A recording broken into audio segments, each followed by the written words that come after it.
this, I mean that the golden thread linking practically every one of the interviews of the prosecution's so-called insider witnesses, who are, for the most part, ruthless criminals, is the a priori targeting of Rodrigo Duterte. So ito nga mga kabayan, kinwestiyon ni Atty.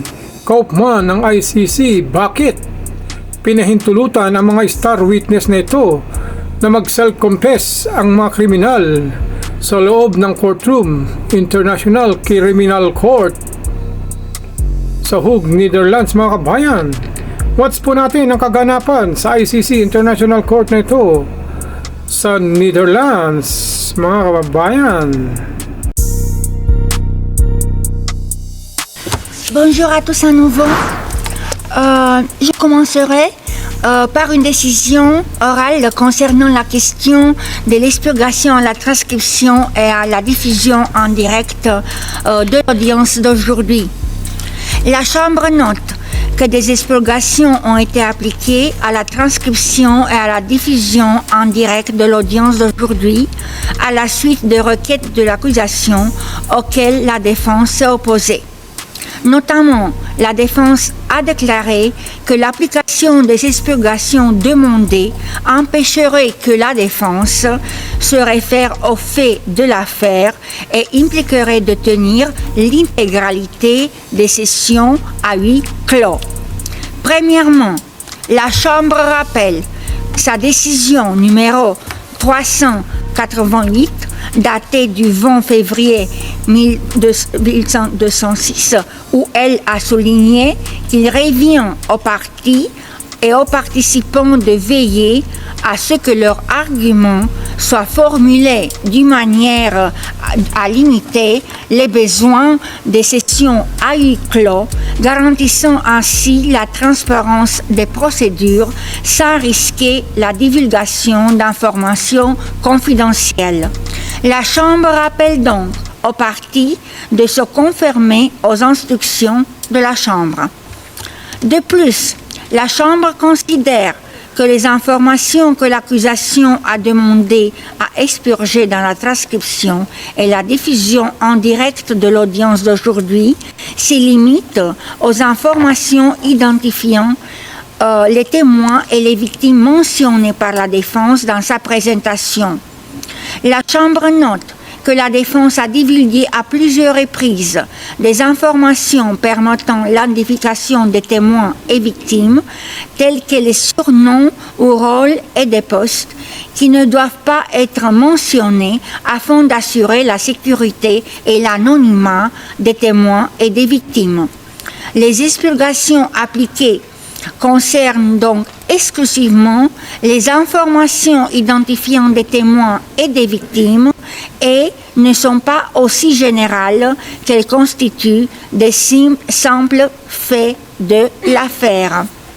Expurger de telles informations constitue le recours approprié pour mettre en œuvre le devoir de la Chambre de protéger la sécurité, le bien-être physique et psychologique, la dignité et le respect de la vie privée des victimes et des témoins, conformément à l'article 68 du Statut de Rome, sans qu'il soit nécessaire de tenir l'audience à huis clos. En conséquence, la Chambre maintient les expurgations qui avaient été précédemment appliquées provisoirement et n'escorte la défense à éviter de mentionner des informations qui semblent ne pas être nécessaires et identifier des témoins et des victimes conformément à l'article 8 Code de conduite professionnelle du Conseil relatif au respect du secret professionnel et de la confidentialité. Je vous remercie beaucoup. Et Maître Kaufman, vous avez maintenant la parole pour continuer vos arguments de fond. Vous avez jusqu'à 15 heures. Merci beaucoup, Maître. Thank you, Madam President.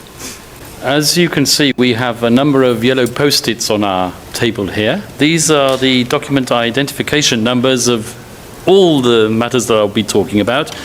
But since we only have until 3 and until 1 hour tomorrow morning, I can provide the ID number if necessary, but I will move on, and we promise to give the Chamber at the conclusion of the hearing the full ID numbers of everything that I've talked about.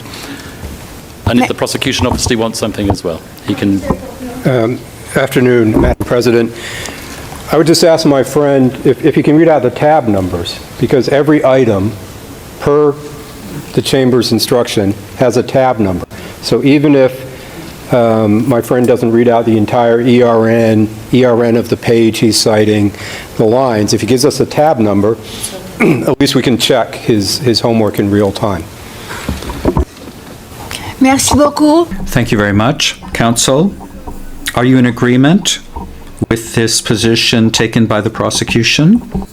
Du procureur. Well, the representative of the OTP. Mr. Kaufman, yes, ma'am. Judge Motik, please proceed. Come to ask myself another question concerning the nature of a common plan theory which applies equally to its subjective requirements. Has the prosecution shown substantial grounds to believe that Rodrigo Duterte's implementation of its fantasy criminal scheme was of such a nature that the murders detailed in its 49 charged incidents would have ensued as a virtual certainty in the ordinary course of events, and that he foresaw that they would occur as a virtual certainty in the normal course of events? Let us take a moment so that I can assure you that these wonderful words, virtual certainty, actually do exist in the court's case precedent and are not a fiction of my own. If you will, please display the first of 2 citations from the Abdul Rahman, otherwise known as the Ali Kushaib trial judgment from 2025. First of all, paragraph 795. While the common plan between individuals need not be specifically directed at the commission of a crime, it must nevertheless involve a critical element of criminality, meaning that in the context of the specificities of the case, it was virtually certain that the implementation of the common plan would lead to the commission of crimes. We can have a look at paragraph 706, and it talks about the general knowledge requirements, which I am sure Your Honours are very familiar with. So, with respect to the question whether the common plan entailed the occurrence of murders as a virtual certainty, the answer is an emphatic and resounding no. First of all, let us recall what the prosecution defines as the former president's list of high-value targets, what the media calls the kill list, and what one of Mr. Edward Jeremy's quoted witnesses referred to as the dead list.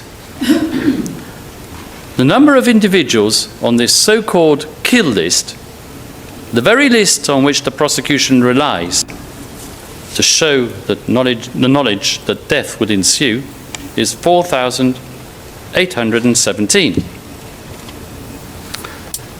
Those who are actually neutralized dwarfs in comparison and stands at 248. So, assuming that neutralized actually means killed, which it does not, then there is no virtual certainty attributable to Rodrigo Duterte that death would ensue from this kill list. Rather, a 5% chance. Let us have a look at a bar chart for exactly the same figures used by the prosecution as distributed geographically.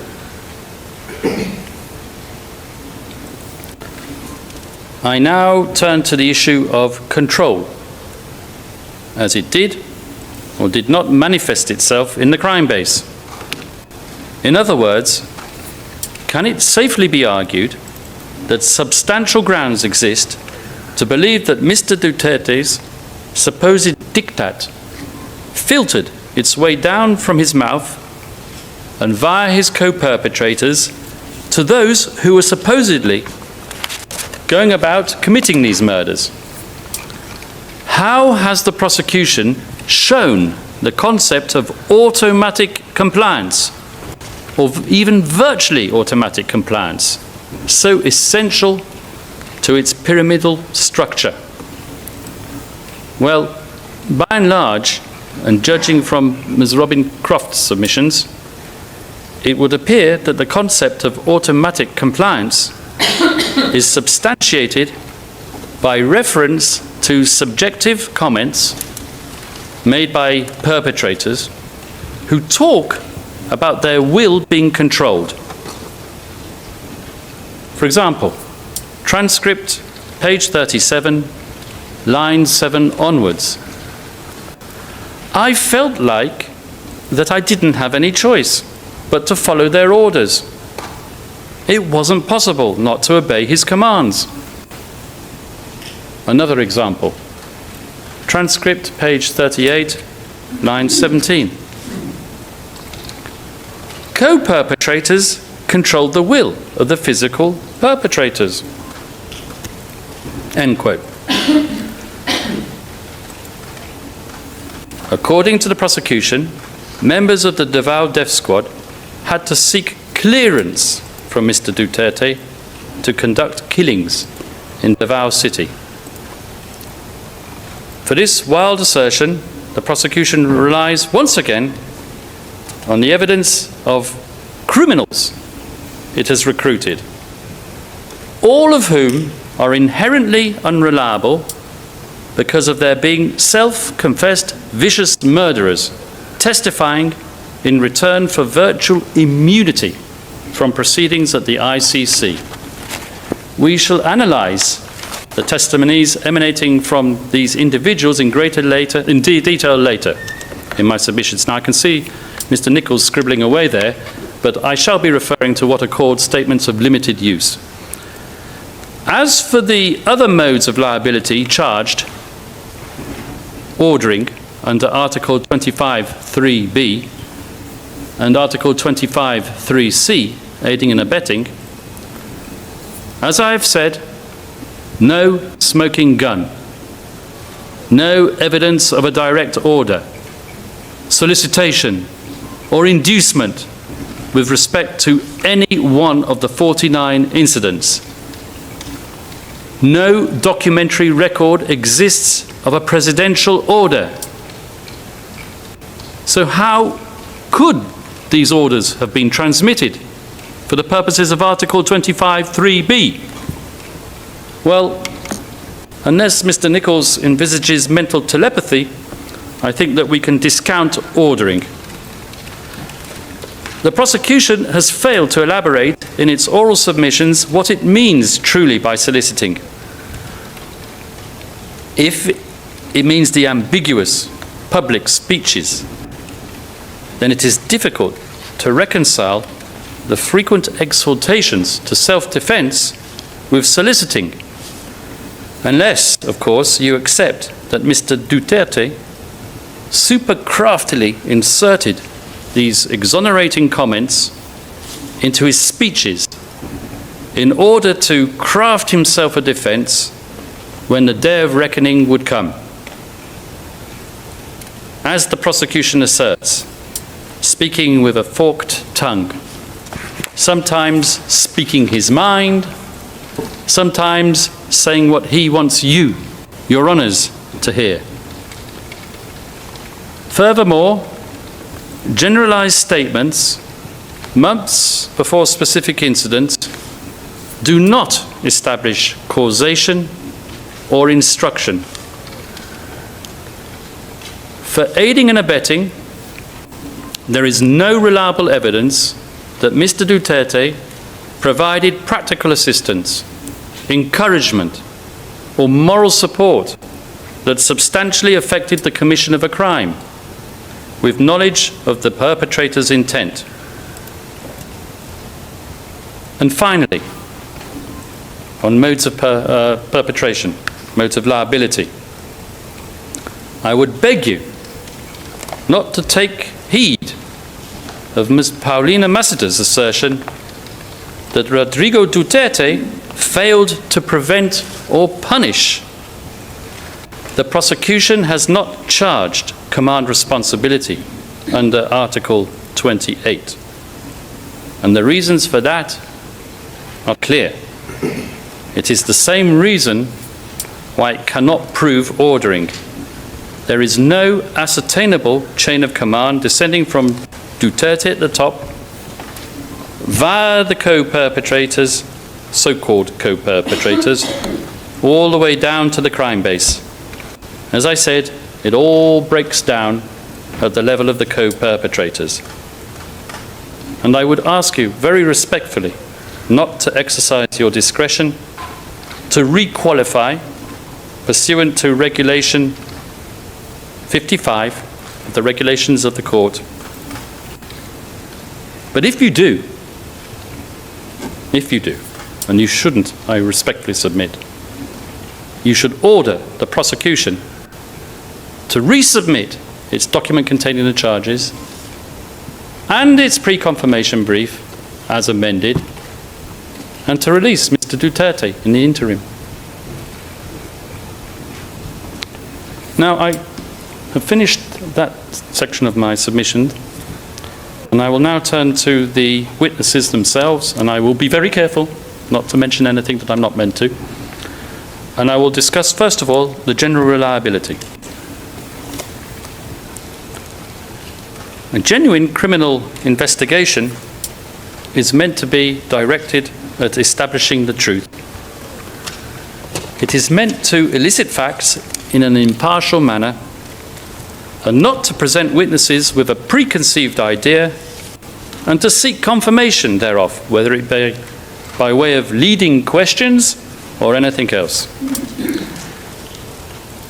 By this, I mean that the golden thread linking practically every one of the interviews of the prosecution's so-called insider witnesses, who are, for the most part, ruthless criminals, is the a priori targeting of Rodrigo Duterte. In my submission, no real attempt was made to perform this duty of examining exonerating circumstances, or even to establish the existence of other actors who might be responsible for the high incidence of deaths in the context of the war on drugs. Most prosecutors will collate the evidence and thereafter analyze it and decide whether to prosecute with a view to obtaining a reasonable prospect of conviction, which is indeed the standard supposedly applied since Mr. Karim Khan assumed the role of chief prosecutor. A prosecutor is not meant to choose his target in advance and then find the evidence to support a preconceived desire. Now, I'm not going to engage upon a wholesale forensic analysis of the credibility of each and every witness. I am long enough in the tooth to appreciate that issues of credibility and weight are not normally litigated at confirmation, but are left to trial. This case, however, is unique. And as I have said, the prosecution's star witnesses are self-confessed murderers. And most of their statements were taken by the prosecution's investigators with the assurance of limited use. Namely, that anything self-incriminating would not be used against them in proceedings at the ICC. Although Mr. Nichols will undoubtedly tell you that these agreements of limited use are not to be understood as the grant of immunity from prosecution, For all intents and purposes, they are. And I am prepared to wager that we will not see even one, not one, of these incriminating witnesses in a dock at this court, nor in the dock at any court anywhere in the world, after they have been rehoused and given protection at considerable expense to the state parties funding this court. I do not think that I would be alone either in believing that there is something morally repugnant or even questionable from a public policy standpoint to shield not only one, but a number of murderers from prosecution at the ICC just in an attempt to nail Rodrigo Duterte. Indeed, in many common law jurisdictions, the use of a self-avowed murderer to convict an alleged murderer would normally entail vetting and scrutiny of the highest order. Those words, if I'm not mistaken, come from the Crown Prosecution Service's instruction manual. Public source. In fact, I would suggest that it would normally only be approved, firstly, when it is considered of more value to have a suspected person as a witness than as a possible accused. Secondly, whether obtaining the conviction of an alleged murderer is more important than the release of a self-confessed murderer. And finally, whether it is likely that a conviction could be obtained without the cooperation of the self-confessed murderer, or a number of them. Even after this vetting process, most courts in common law jurisdictions require an evidentiary supplement before relying on the sole testimony of a cooperating criminal witness, or what is otherwise called an accomplice witness. Such an evidentiary supplement, in legal parlance, is called corroboration, and rules exist governing what may be deemed suitable corroboration. I'm pretty sure that these considerations were never considered by the prosecution, for one very simple reason. At least two of the most prominent accomplice witnesses were offered up to the prosecution on a silver platter, and I cannot say by who in open session. Neither the Rome Statute nor its accompanying texts regulate the way statements of limited use are employed. I would like the pre-trial chamber to consider the way academics and the prosecution itself has qualified the implementation of limited use statements in the past. And I quote from paragraph 49, which is open source, of a chapter on the Office of the Prosecutor in the 2022 edition of the Max Planck Encyclopedia of International Law, written by no less than Judge Betty Hola of this court. And I quote, "One of the agreements the OTP may enter into during the investigation is an agreement with a person suspected of committing crimes within the jurisdiction of the court, is to provide a statement of limited use.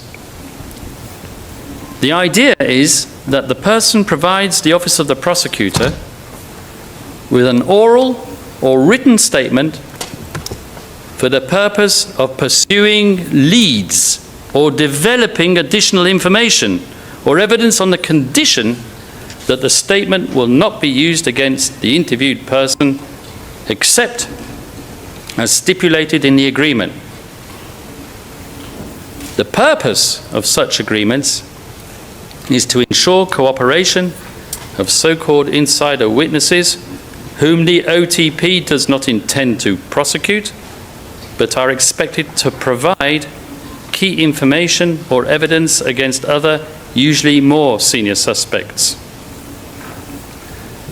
Judge Höhler was effectively relying on footnote 20 to the prosecution's own filing, number 1118, in the Bemba Article 70 case, which states the same thing.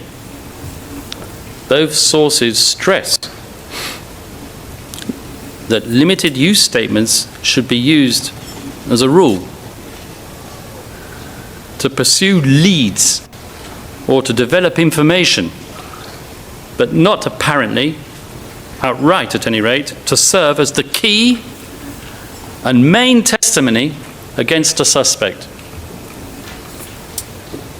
In my opinion, there is a good reason for this, and it is contained in the wording of Article 54, 3d of the Rome Statute, which is cited as the statutory basis for limited use statements. The prosecutor is entitled to enter into such agreements granting limited use on condition that the agreement would not be inconsistent with the statute. And I stress those words, not inconsistent with the statute. Using the evidence of self-confessed murderers to obtain leads or develop evidence from other sources, I would suggest, is consistent with the statute, as mentioned by Judge Betty Höhler.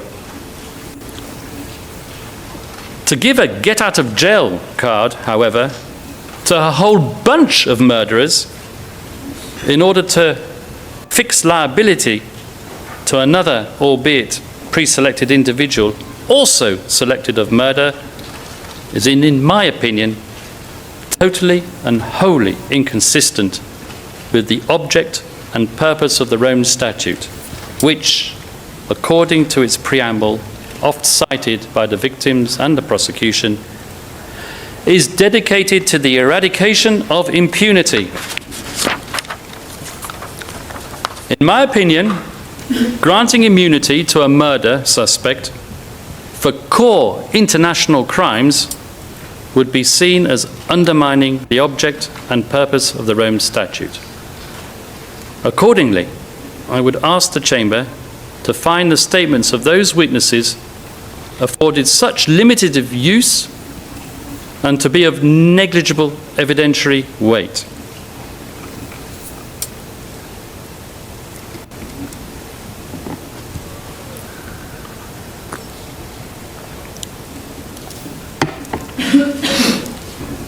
Another issue pertaining to the general credibility of the prosecution's witnesses is the way in which they were recruited. In my opening remarks a couple of days ago, I talked about the general fairness of pursuing charges brought by a prosecutor who was formerly a representative for more than 100 victims of Mr. Duterte's alleged crimes. I also talked about a recorded telephone conversation in which one of the participants bragged about acting as President Marcos Jr.'s silent partner for channeling witnesses to the ICC. Apparently, I raised the presidential spokesperson's hackles considerably. So let me quote a bit more so that I can assure her that my cognitive faculties, which she doubted, are in fact intact. And this is what this covertly recorded individual, who I'm forbidden from naming, said. They cooperate through me, since I don't hold a position. Redacted. But we are able to do it. So what? What happened here is an ICC investigator will give me a list of witnesses, documents they need to bolster the case against Duterte. Then I provide it. I give it to the different agencies so it can be approved. There are witnesses who need a pardon. I get the authority from the President, and they are granted a pardon. basically like that, it becomes a priority mission of the government. I don't think I've disclosed here, Madam President, any working methodology of the Office of the Prosecutor.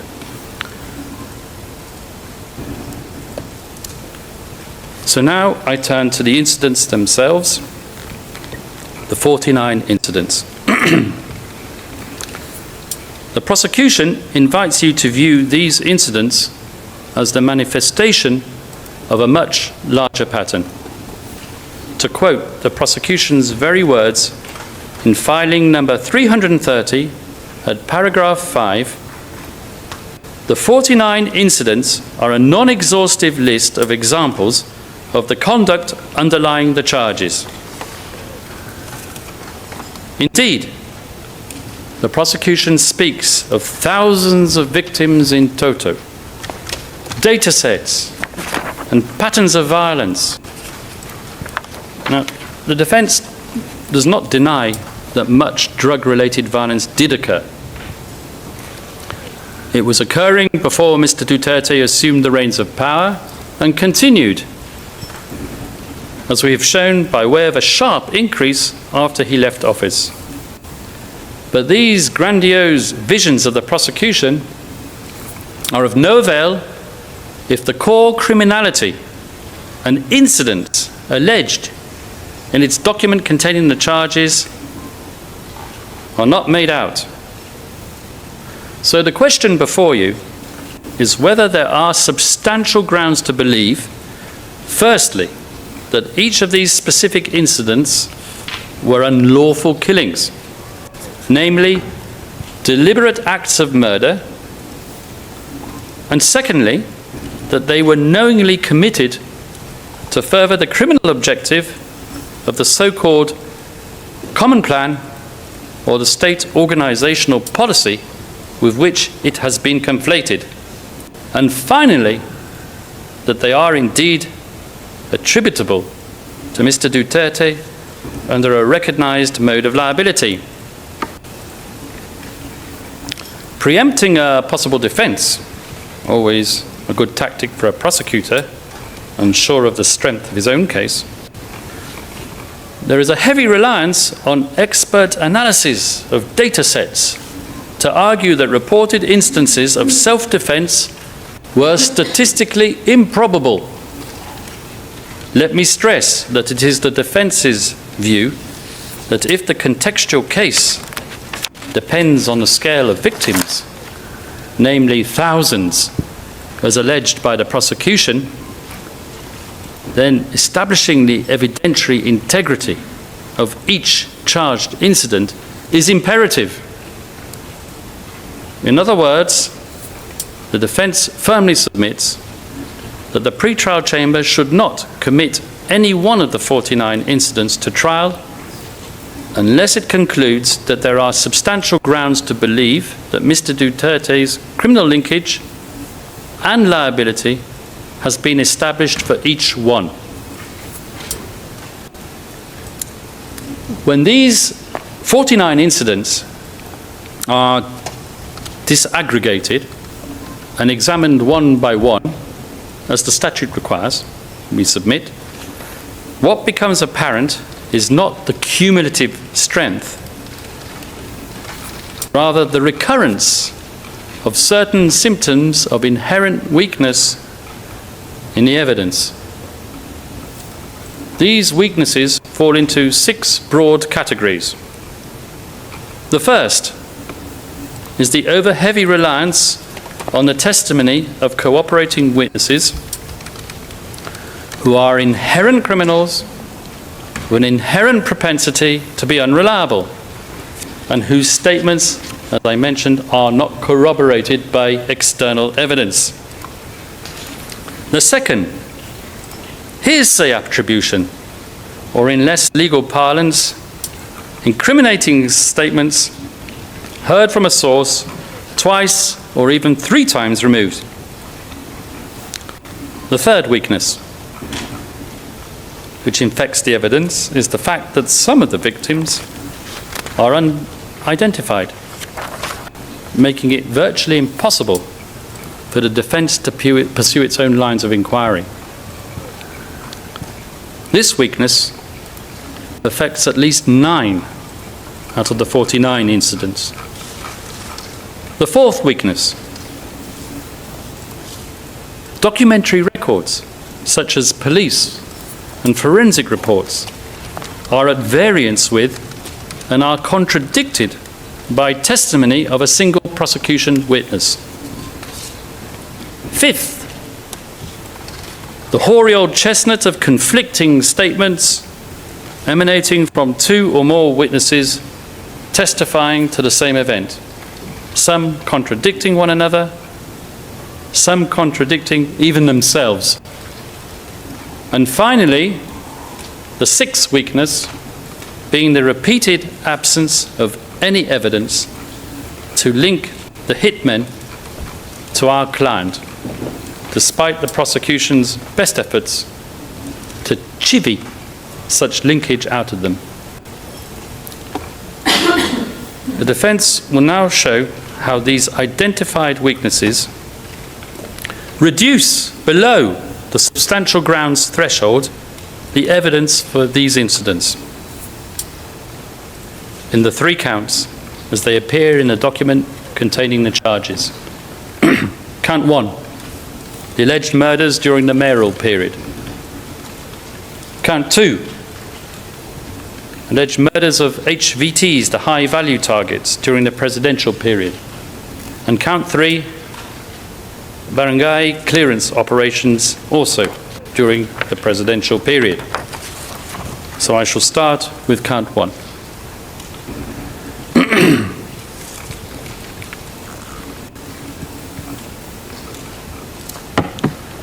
As we know, the first cluster of incidents falling under count 1 concerns the so-called and totally fictitious Davao Death Squad period. This concerns incidents 1 through 9 of the document containing the charges. The prosecution's attribution theory here is straightforward: that Rodrigo Duterte, as mayor, authorized killings through intermediaries. But when the evidence for this count is examined, as I've already mentioned, not one witness can say that he heard the mayor give an order to kill. The attribution of criminality to Mr. Duterte arises, for the most part, out of assumption layered on top of hearsay, and follows a repetitive pattern which would, as a rule, entail the same mechanism of attribution. Namely, a hitman witness for the prosecution would state that his handler said that clearance came from, and I quote, above. But what does the word above mean? It means an unnamed superior and nothing more. The mode of liability imputed to Mr. Duterte, namely indirect perpetration, requires the prosecution to establish a stable chain of command through which the common enterprise filtered. If there indeed existed a structured approval process, as the prosecution alleges, one would expect operational consistency, not variability. The incidents contained in count 1 are also marked by internal inconsistencies which cannot be reconciled and which are indicative of the fragility of the prosecution's overall case. Incident number 1, for example, is based on the evidence of 2 witnesses who contradict each other on fundamental and materially crucial issues. Let me explain in more detail. P26, who presents himself as a participant, claims that Mr. Duterte telephoned a redacted third party to order the operation and was told that it was the mayor on the phone. Was told that the mayor was on the phone. Pure hearsay. The prosecution seeks to reinforce this through P2. Yet P2 was not present at the time. He was inactive, for reasons I can't mention, and relies entirely on what he heard from the redacted third party and another individual at a later date. P2's account is therefore pure, unadulterated hearsay. More significantly, it diverges from P26's version on fundamental points. The year of the incident, 2014 and not 2013. The number of victims, 2 rather than 3. The identity of the perpetrators. The channel through which alleged clearance was conveyed, via driver and bodyguard, to a different DDS member rather than through redacted. And if that is not enough, the method of killing, strangulation rather than stabbing, these aren't minor inconsistencies. They concern the core factual matrix. If the pre-trial chamber is unable to determine even these basic circumstances which establish opportunity, method,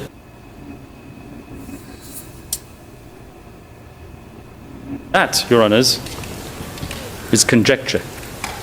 And we would submit that Article 61(7) of the Rome Statute does not permit charges to be confirmed on the basis of conjecture, on the basis of such a weak evidentiary basis. Now, since the prosecution made such a big deal out of Incident 3 on Monday and screened the video of the hit job itself, if you recall, the one in a marketplace which was supposedly viewed with approval by our client, I would like to devote a few words to it. If Your Honours follow the transcript that accompanies this video viewing session, the prosecution fixated on the comments of Mr. Duterte telling the person operating the video not to zoom in. Merci. Judge Motok, thank you, Mr. Kaufman. We've come to the end of today's hearing, the third day. The hearing shall resume tomorrow at 10 a.m. Thank you, parties and participants. I thank our interpreters, the registry, the technical staff, and all those who have allowed this. Yes, Mr. Nichols? To interrupt, Your Honors, just at the end of the day, but I wonder if we could go into private session for 1 minute before you leave the bench. Oui, Monsieur Nichols. Yes, Mr. Nichols?